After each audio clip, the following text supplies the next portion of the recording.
کارگل جنگ کے دوران پاکستان آرمی کے جوانوں نے جب انڈین بارڈر کراس کیا تو ابتدائی منصوبے کے مطابق ادھر 8 سے 10 فوجی چیک پوسٹیں بنائی جانی تھیں، مگر شدید سردی اور قریباً -20 ڈگری ٹمپریچر کی وجہ سے آگے انڈین آرمی کا نام و نشان دور دور تک نہیں تھا، جسے دیکھتے ہوئے جنرل پرویز مشرف نے یہ فیصلہ کیا کہ ادھر 10 نہیں بلکہ 100 چیک پوسٹیں بنائی جائیں گی۔ یہ ایک بیانہ غلطی تھی جس کا خمیازہ بعد میں بھگتنا پڑا، کیونکہ 100 چیک پوسٹ کے لیے کم از کم 1000 جوان چاہیے تھے، اور اتنی ٹھنڈ اور اونچائی پر ان سب کو کھانا اور اسلحہ پہنچانا ایک ناممکن کام تھا۔ اور دلچسپ بات یہ تھی کہ فوج بارڈر کراس کر چکی تھی اور ملک کے وزیر اعظم نواز شریف کو اس بات کی خبر تک نہیں تھی، اور جب ان کو اس مسئلے پر بریف کیا گیا تو جنرل عزیز نے میاں صاحب کی ناراضگی سے ڈرتے ہوئے انہیں ایک ایسا جملہ کہا جس کے بعد نواز شریف بھی اس جنگ کے حمایتی ہو گئے۔ وہ جملہ تھا، میاں صاحب ہم اس وقت ایک بہت اچھی پوزیشن میں ہیں جدھر ہمیں کشمیر فتح کرنے سے کوئی نہیں روک سکتا۔ آپ سوچیں کہ یہ دنیا آپ کو فاتح کشمیر کے نام سے تاریخ میں یاد رکھے گی۔ کشمیر فتح ہوا یا نہیں یہ تو ایک الگ داستان ہے، مگر اس کہانی کو سنانے کا مقصد تھا کہ اس جنگ سے کچھ عرصہ قبل Indian prime minister Atal Bihari Vajpayee Pakistan تشریف لائے تھے اور دونوں ملکوں کے درمیان ایک امن کی فضا قائم ہو رہی تھی، مگر اس جنگ نے سب برباد کر دیا۔ انڈیا اور پاکستان اگر آپس میں تجارت سٹارٹ کر لیں تو دونوں ملکوں کی غریب عوام کو کس قدر فائدہ ہوگا۔ ٹریڈ تو بند ہے، مگر بارڈر کے تھرو اربوں روپے کی سمگلنگ کیسے چلتی ہے؟ کیا پوری دنیا میں یہی رواج ہے کہ دو ملک اگر دشمن ہیں تو وہ آپس میں ٹریڈ بھی نہیں کرتے؟ یہ سب جانیے ہماری آج کی اس ویڈیو میں۔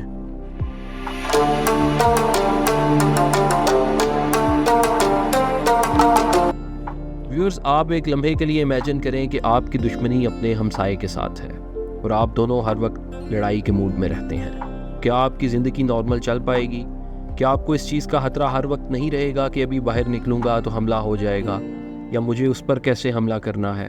کیا آپ ایک اچھی زندگی گزار سکیں گے؟ کبھی بھی نہیں، کیونکہ ہر وقت دماغ میں صرف لڑائی ہی چل رہی ہوگی۔ یہی حال پاکستان اور انڈیا کا ہے۔ یہ دونوں ملک ہر سال اربوں ڈالرز اس چیز پر خرچ کرتے ہیں کہ کس طرح ایک دوسرے سے بچنا ہے یا ایک دوسرے کو نقصان پہنچانا ہے۔ 2019 تک دونوں ملکوں میں تجارت قدرے بہتر تھی، مگر اسی سال پہلے پلوامہ اٹیک ہوا جس کا الزام انڈیا نے پاکستان پر لگا کر تجارت پر پابندی کا آغاز کیا۔ اس کے بعد اگست 2019 میں انڈیا نے کشمیر کا اسپیشل سٹیٹس ختم کر دیا اور اس کے بعد پاکستان نے بھی اپنی طرف سے ٹریڈ بالکل بند کر دی۔ اب کیا ٹریڈ بند کر کے انڈیا نے پلوامہ اٹیک کا بدلہ لے لیا یا پاکستان کشمیر حاصل کرنے میں کامیاب ہو گیا؟ نہیں، بالکل بھی نہیں۔ کشمیر حاصل کرنے کا ایک ہی طریقہ ہے اور وہ ہے آپ پہلے معاشی طور پر سٹرونگ ہو تاکہ دنیا پر آپ کی کوئی اتھارٹی ہو اور آپ کی کوئی بات سن سکے۔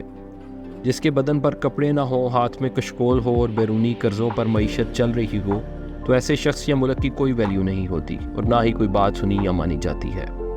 چائنا اور تائیوان بھی آپس میں ایسے ہی دشمن ہیں، کئی جنگیں لڑ چکے ہیں، مگر دونوں ملکوں میں آج بھی $250 ارب کی تجارت ہر سال ہوتی ہے۔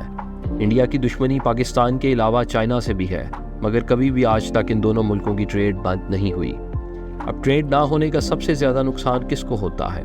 دونوں ملکوں کی غریب عوام کو۔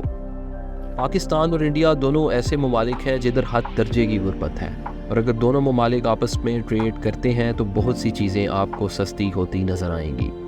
جو تھوڑی بہت ٹریڈ ان دونوں ملکوں کے درمیان ہوتی ہے وہ اس طرح ہوتی ہے کہ ایک چیز پاکستان سے چلتی ہے، دبئی جاتی ہے اور دبئی سے انڈیا جاتی ہے۔ یہی چیز اگر واگا بارڈر سے انڈیا چلی جاتی تو اس کی قیمت شاید $10 ہوتی، مگر اتنے لمبے سفر کے بعد اس کی قیمت مارکیٹ میں $1000 ہو جاتی ہے۔ شبر زیدی جو کہ فیڈرل بورڈ آف ریونیو کے چیئرمین رہ چکے ہیں، ان کے مطابق ٹریڈ نہ ہونے کی وجہ سے دونوں ملکوں کے درمیان ہر سال تقریباً $1.5 سے $2 ارب تک کی سمگلنگ ہوتی ہے۔ انڈین حکومت کے مطابق یہ فگرز تقریباً $4.5 بلین ہیں۔ یہ پیمنٹس ہنڈی، حوالہ یا کسی اور اللیگل طریقے سے ہوتی ہیں اور ایسی تمام چیزیں بلیک مارکیٹ کا حصہ بن جاتی ہیں، اور دونوں میں سے کسی بھی ملک کو اس کا فائدہ نہیں بلکہ نقصان ہوتا ہے۔ دونوں ملکوں کو چاہیے کہ وہ بے شک کشمیر ایشو پر اپنا سٹانس برقرار رکھیں، اپنی فوجوں کو بارڈرز کے اوپر بٹھائی رکھیں، مگر کم از کم تجارت شروع کریں۔ اس خطے سے غربت مٹانے کا حل اسی میں ہے۔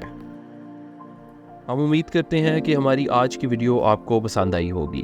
اس طرح کی مزید ویڈیوز کے لیے ہمارا چینل ضرور سبسکرائب کریں۔